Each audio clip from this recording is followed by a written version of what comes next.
খলিফা ওমর আটার বস্তা গাড়ি নিয়ে লেবারের মতো চলেছেন বিধবার বাড়ির দিকে, আর গুলাম নবাবের মতো খালি হাতে উমরের সাথে সাথে যায়। এইভাবে গভীর রাত্রে সরকারি গুদামের আটার বস্তা নিয়ে বিধবা মহিলার এতিম বাচ্চাকে খাওয়াবার জন্য উমর রওনা হলেন। কোন ভয়ে? শেষ বিচারের দিন আল্লাহর কাছে আমার জবাব দিতে হবে, সেই কথার ভয়ে। এমন ভয় মানুষের অন্তরে সৃষ্টি হয় একমাত্র কোরআন শিক্ষার দ্বারা। কোরআন শিক্ষার ছোঁয়াও যাদের অন্তরে লাগে না, এরা যত বড় শিক্ষিত হবে তত বড় লুটেরা হতে বাধ্য হবে। যত বড় শিক্ষিত হবে তত বড় লুটেরা। লুটেরা বুঝেন কি? যারা দেশ লুটিয়া খায়, যারা দেশ লুটিয়া খায়। আপনাদের সমাজের হালচাল কিছু যারা জানেন বুঝেন, আপনারা বলেন আমাদের সমাজে যত রিক্সাওয়ালা, শ্রমিক, লেবার, কামলা আছে এরা দেশটা লুটিয়া খায় না? যত বড় নেতা নেত্রী আছে এরা দেশ লুটিয়া খায়? এই সমস্ত নেতা নেত্রীরা অশিক্ষিত না শিক্ষিত? শিক্ষিত হইয়া লুটেরা হয় কেন? যে শিক্ষা শিখছে, এই শিক্ষা আল্লাহর কাছে কি জবাব দিব সেই ভয় অন্তরে জাগে না। সুতরাং কোরআন শিক্ষার ছোঁয়া যার অন্তরে লাগে না, যত বড় শিক্ষিত হবে তত বড় লুটেরা হতে বাধ্য। সত্যের পথ অবলম্বন করুন। KH Islamic media. এ মর্মে আমি একজন বিশাল সাম্রাজ্যের মহাসম্রাটের জীবনের একটি ঘটনা শোনাব, আর একজন অশিক্ষিত মূর্খ রাখাল ছেলের ঘটনা শোনাব, যেন আমরা বুঝতে পারি যে আল্লাহর কাছে হিসাব দিতে হবে। এই কথার ভয় যাদের অন্তরে থাকে এরা কেমনভাবে কোনো দুর্নীতির ধারে কাছে যেতে পারে না। প্রথম ঘটনাটা হলো হযরত উমর ফারুক রাদিয়াল্লাহু আনহুর ঘটনা। হযরত উমর ফারুক রাদিয়াল্লাহু আনহু রাসূলের দ্বিতীয় খলিফা ছিলেন। রাসূলের প্রতিষ্ঠিত রাষ্ট্র, এটা আর এক আনুষঙ্গিক ব্যাপার। 53 বছর বয়সে রাসূল মক্কা শরীফ থেকে হিজরত করে মদিনা শরীফ যাওয়ার পরে একটা ইসলামী রাষ্ট্র প্রতিষ্ঠা করেছিলেন। পরবর্তী 10টি বছর তিনি এই রাষ্ট্র শাসন করেছেন এবং রাষ্ট্র পরিচালনার জন্য আল্লাহর রাসূল একটা লিখিত সংবিধান তৈরি করেছিলেন। ইতিহাসের ভাষায় রাসূলের লিখিত সংবিধানটির নাম ছিল মদিনা সনদ। এই মদিনা সনদের ধারা উপধারা মতে আল্লাহর রাসূল মদিনা রাষ্ট্র শাসন করে গেছেন দীর্ঘ 10টি বছর। রাসূলের ইন্তেকালের পরে এই রাষ্ট্র, এই দেশ পরিচালনার জন্য রাসূলের স্থলাভিষিক্ত হলেন হযরত আবু বকর সিদ্দিক রাদিয়াল্লাহু। এই বাংলায় বলে স্থলাভিষিক্ত, এটাকে এই কোরআন হাদিসের ভাষায় বলে খলিফা। আরো আধুনিক বাংলায় বললে বলা যায় প্রতিনিধি। রাসূল ছিলেন আল্লাহর প্রতিনিধি। রাসূলের ইন্তেকালের পরে রাসূলের প্রথম প্রতিনিধি হলেন হযরত আবু বকর সিদ্দিক রাদিয়াল্লাহু। রাসূলের প্রতিষ্ঠিত রাষ্ট্রের পরিচালনার জন্য আবু বকর সিদ্দিক রাদিয়াল্লাহু আনহুর ইন্তেকালের পরে রাসূলের দ্বিতীয় প্রতিনিধি নিযুক্ত হলেন হযরত উমর ফারুক রাদিয়াল্লাহু। এই জন্য উমরকে রাসূলের দ্বিতীয় খলিফা বলা হয়। যে সমস্ত মুসলমানেরা বক্তৃতা বিবৃতি দেওয়ার বেলায় বলে রাসূল মোদের আদর্শ, শুধু ব্যক্তি জীবনের জন্য না, রাষ্ট্র জীবনের জন্য। রাষ্ট্র জীবনে কোন নেতা রাসূলকে আদর্শ মেনে রাষ্ট্র শাসন করে? হায়া লজ্জা লাগে না রাসূলকে আদর্শ বলতে? এত জাজল্যমান বেহায়ামি নির্লজ্জতা কেন? তোমার মুখে বলো রাসূল আদর্শ, তুমি ওই মন গড়া বিধান মতো দেশ শাসন করো।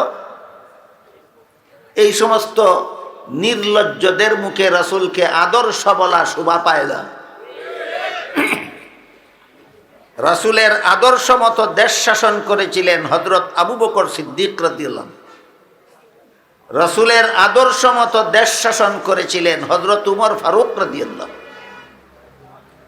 উমর যখন দেশের শাসনকর্তা নিযুক্ত হলেন, তখন সেই দেশের পরিধি, সেই দেশের আয়তন ছিল প্রায় অর্ধেকটা পৃথিবীর সমান। বলেন, উমর যে দেশের শাসনকর্তা ছিলেন সেই দেশটা বাংলাদেশের সমান একটা দেশ ছিল না? অর্ধেকটা পৃথিবীর সমান, অর্ধেকটা পৃথিবীর সমান একটা দেশের শাসনকর্তা নিযুক্ত হলেন হযরত উমর ফারুক রাদিয়াল্লাহু আনহু। উমর শাসনকর্তা নিযুক্ত হওয়ার পরে, শাসনকর্তা নিযুক্ত হওয়ার পরপরই রাতের বেলা ঘোরাফেরা করতেন জনগণের অবস্থা তদন্ত করার জন্য। জনগণের কার কি অভাব পূরণ হইল, কার কি অভাব পূরণ হওয়ার বাকি রইল, সেটা তদন্ত করার জন্য। এই জন্য যারা রাজনীতি করেন, কিয়ামত পর্যন্ত যারা রাজনীতি করবেন, যাদের রাজনীতির দ্বারা জনগণের অধিকার রক্ষা হয়, তাদের রাজনীতি করার অধিকার আছে এবং তাদের রাজনীতি করা হালাল। যাদের রাজনীতির দ্বারা জনগণের অধিকার রক্ষা হয় না, এদের রাজনীতি করার অধিকারও নাই এবং এদের রাজনীতি হারাম। রাজনীতি হারাম। বুঝে থাকলে বলেন, আমার কথা বুঝে থাকলে, ঢালাওভাবেই রাজনীতি হারাম না যে রাজনীতির দ্বারা জনগণের অধিকার রক্ষা হয় না সেই রাজনীতি হারাম? সেই রাজনীতি হারাম। ইসলামের বিধানগুলি বুঝলে আপনারাই যাচাই করতে পারবেন আপনাদের সমাজে যত রাজনীতিবিদ আছে কে কে হালাল রাজনীতি করে আর কে কে হারাম রাজনীতি করে।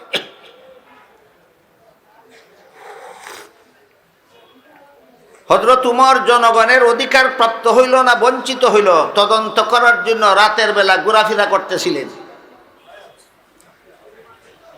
এক বিধবার কুঁড়েঘরের সামনে গিয়ে দেখলেন তার এতিম বাচ্চারা খাওয়ার জন্য কাঁদতেছে, বিধবা তাদেরকে খাদ্য দিতে পারতেছে না। শর্টকাট করে বলি, ঘটনা একটু লম্বা, আমি অত লম্বা করে বলব। খলিফা ওমর ডাক দিলেন দরজা খোলার জন্য। বিধবা মহিলা দরজা খুলল। বললেন, তুমি কে, কি পাক করতেছো চুলায় বসে, আর এই বাচ্চারা কারা, কেন তারা কাঁদে? বিধবা মহিলা হযরত শুনেছে উমর খলিফা হয়েছেন, কিন্তু উমরকে দেখে নাই কোনোদিন, চিনতে পারেন যে এই লোকটাই উমর। বিধবা বলল, আমি শুনেছি উমর আমাদের দেশের শাসনকর্তা নিযুক্ত হয়েছে, সে শাসনকর্তা হওয়ার অযোগ্য। আমার স্বামী মারা গেছে, এই পরিবারে উপার্জনের যোগ্য আর কেউ নাই, এই জন্য ঘরে খাদ্য নাই, আমার এতিম বাচ্চারা খাওয়ার জন্য কাঁদতেছে। শাসনকর্তার দায়িত্ব দেশের কোনো নাগরিক যদি উপবাস থাকে তার খিদা নিবারণের উপযোগী খাদ্য সরবরাহের ব্যবস্থা করা, এটা সরকারের দায়িত্ব, জনগণের অধিকার। উমর খলিফা হইল, সরকার প্রধান হইল, আমার এতিম বাচ্চাদের অধিকার দিতে আসলো না, এই উমর শাসনকর্তা হওয়ার যোগ্য নয়। তোমার মতো মুসাফির এসেছো আমার এতিম বাচ্চাদের খবর নেওয়ার জন্য, তোমার মতো মুসাফির এই দেশের খলিফা হওয়া দরকার ছিল। বিধবা মহিলা যে অভিযোগটা করলো উমরের বিরুদ্ধে, কার কাছে? চিনার কারণে না না চিনার কারণে? বিধবার অভিযোগ শুনে খলিফা ওমর গোলামকে নিয়ে সরকারি খাদ্য গুদামে ঢুকলেন। ঢুকে গোলামকে বললেন, আটার বস্তা আমার ঘাড়ে উঠাইয়া দাও। গোলাম বলে, ওগো খলিফাতুল মুসলিমিন, আমার মতো গোলাম আপনার সাথে থাকা অবস্থায় আটার বস্তা আপনার ঘাড়ে উঠাইয়া দিব, এটা কেমন কথা? উমর বললেন, এই গোলাম, হাসরের মাঠে আল্লাহ যখন জিজ্ঞাসা করবেন খলিফা উমর যেই দেশ শাসন করত, সেই দেশের একটা বিধবা মহিলার এতিম বাচ্চারা না খাইয়া ঘুমাইছিল কেন, জব তুই দিবে? গোলাম বলে, না হুজুর, এটার জব আমি কিভাবে দেব? উমর বলেন, তাহলে বোঝা গেল দায়িত্বটা তোর না, দায়িত্বটা আমার। আমার দায়িত্ব আমাকে পালন করতে দে। গোলাম উমরের সাথে তর্কে হারিয়া গেল, জিতল না হারলো, বাধ্য হইয়া গোলাম আটার বস্তা খলিফা উমরের গাড়ে উঠাইয়া দিল। খলিফা উমর আটার বস্তা গাড়ে নিয়ে লেবারের মতো চলেছেন বিধবার বাড়ির দিকে, আর গোলাম নবাবের মতো খালি হাতে উমরের সাথে সাথে যায়। এইভাবে গভীর রাত্রে সরকারি গুদামের আটার বস্তা নিয়ে বিধবা মহিলার এতিম বাচ্চাকে খাওয়াবার জন্য উমর রওনা হলেন। কোন ভয়ে?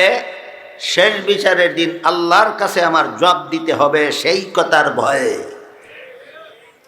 এমন ভয় মানুষের অন্তরে সৃষ্টি হয় একমাত্র কোরআন শিক্ষার দ্বারা। কোরআন শিক্ষার ছোঁয়াও যাদের অন্তরে লাগে না, এরা যত বড় শিক্ষিত হবে তত বড় লুটেরা হতে বাধ্য হবে। যত বড় শিক্ষিত হবে তত বড় লুটেরা। লুটেরা বুঝেন কি? যারা দেশ লুটিয়া খায়, যারা দেশ লুটিয়া খায়। আপনাদের সমাজের হালচাল কিছু যারা জানেন বুঝেন, আপনারা বলেন আমাদের সমাজে যত রিক্সাওয়ালা, শ্রমিক, লেবার, কামলা আছে এরা দেশটা লুটিয়া খায় না? যত বড় নেতা নেত্রী আছে এরা দেশ লুটিয়া খায়? এই সমস্ত নেতা নেত্রীরা অশিক্ষিত না শিক্ষিত? শিক্ষিত হইয়া লুটেরা হয় কেন? যে শিক্ষা শিখছে, এই শিক্ষা আল্লাহর কাছে কি জবাব দিব সেই ভয় অন্তরে জাগে না। সুতরাং কোরআন শিক্ষার ছোঁয়া যার অন্তরে লাগে না, যত বড় শিক্ষিত হবে তত বড় লুটেরা হতে বাধ্য।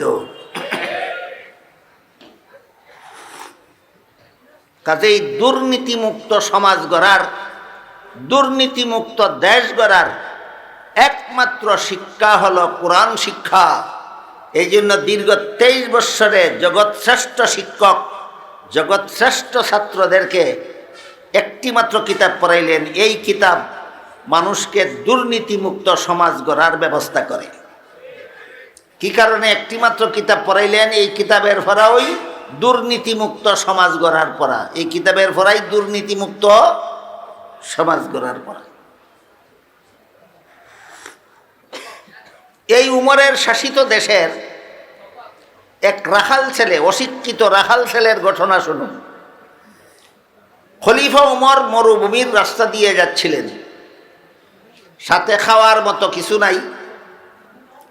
মরুভূমি হওয়ার কারণে খানা পানি জোগাড় করারও কোনো ব্যবস্থা নাই রাস্তার পাশে। এমত অবস্থায় খলিফার উমরের পেটে বড় খিদা লাগলো। খিদার জ্বালায় উমরের কষ্ট হইতেছিল। এমত অবস্থায় খলিফা উমর দেখলেন মরুভূমির মধ্যে একটা রাখাল ছেলে এক পাল ছাগলের রাখালি করে। ওই রাখাল ছেলে তার পালের একটা দুধের ছাগলের দুধ দোহন করে পান করলো। খলিফা উমর রাখাল ছেলেকে বললেন, রাখাল ভাই, আর একটা ছাগলের দুধ দহন করে আমাকে একটু দাও, পান করি, আমার পেটে বড় খিদা। এই রাখাল ছেলেটা ওই বিধবা মহিলার মতো, খলিফা উমরকে দেখে নাই কোনোদিন। তাই রাখাল ছেলে খলিফা উমরকে খলিফা না বলে, বলে মুসাফির ভাই, এই ছাগলের পালের মালিক আমি না, আমি মালিকের বেতনভোগী চাকর। মাস শেষে যে নগদ টাকা দিবে মালিক, সেটাও আমার বেতন। রাখালি করার সময় পেটে খিদা লাগলে একটা ছাগলের দুধ দহন করে পান করি, সেটাও আমার বেতন।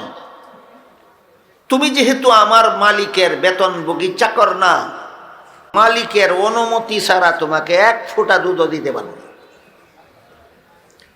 এই কথা শুনে খলিফা ওমর ভাবলেন, আমার পেটের খিদা গেলে গেল না গেলে নাই, আমার দেশের একটা রাখাল ছেলে এত বড় আমানতদার যে মালিকের অনুমতি ছাড়া মালিকের মাল কাউকে দেয় না, এতেই আমার আত্মাটা তুষ্ট। কিন্তু সে কি সততার কারণে এই কথা বলল, না আমাকে দুঃখা দেওয়ার জন্য বলল? তাকে পরীক্ষা করতে হবে। তাই খলিফা ওমর এবার রাখাল ছেলেকে পরীক্ষা করার জন্য বললেন, বিনামূল্যে যদি আমাকে একটা ছাগলের দুধ না দাও, তাহলে উচিত মূল্যে একটা দুধের ছাগল আমার কাছে বিক্রি করে দাও। এতে তোমার একটা উপকার হবে, আমার একটা উপকার হবে। আমার উপকার এই হবে, আমি ছাগলটা কিনে নিয়ে এক্ষুনি তার দুধ দোহন করে পান করব, আমার পেটের খিদা নিবারণ হবে। আর তোমার উপকার এই হবে, মালিকে যা বেতন দেওয়ার তো দিবেই, এর অতিরিক্ত তুমি একটা ছাগলের মূল্য এটাও তুমি পাইবা, এটা তোমার উপকার। এই কথা বলায় রাখাল ছেলে মুসাফির লোকটারে জিজ্ঞাসা করে, তোমার কাছে একটা ছাগল বিক্রি কইরা পয়সাটা আমি খাইয়া ফেললে, মালিকে গনে যখন দেখবে ছাগল একটা কম, তখন তো আমাকে জিজ্ঞেস করবে ছাগল একটা কম কেন, আমি কি জবাব দেব? মুসাফির লোকটা রাখাল ছেলেকে বলল, জবাব দিও, ছাগল একটা বাঘে ধরে নিয়ে গেছে। বাঘে ছাগল ধরে নিয়ে গেলে রাখাল ছেলের ফিরাবার ক্ষমতা নাই, কাজেই তোমার বিরুদ্ধে বিচারও চলবে না, কোনো অভিযোগও চলবে না, তুমি বেকসুর খালাস পাবে। এই কথা বলা মাত্র রাখাল ছেলে খলিফা ওমর চিনে না মুসাফির লোকটা চিনে? মুসাফির লোকটা দেখো, এই বেটা মুসাফির, দাঁড়া, আমার একটা কথা শুনে যা। আমি আমার মালিকের বিশ্বস্ত চাকর।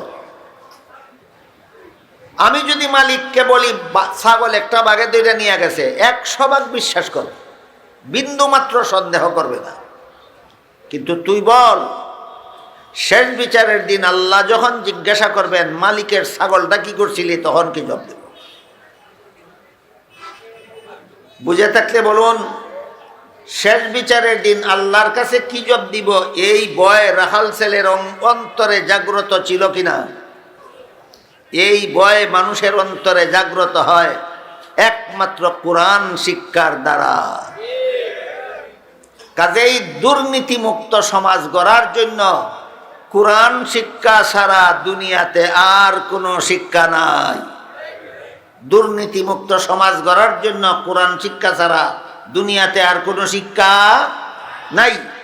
তাই জগৎশ্রেষ্ঠ শিক্ষক জগৎশ্রেষ্ঠ ছাত্রদেরকে দীর্ঘ 23টি বছরে একটি মাত্র কিতাব পড়াইলেন। এই কিতাবের শিক্ষা ছাড়া দুর্নীতিমুক্ত সমাজ গড়ার আর কোনো শিক্ষা দুনিয়াতে নাই।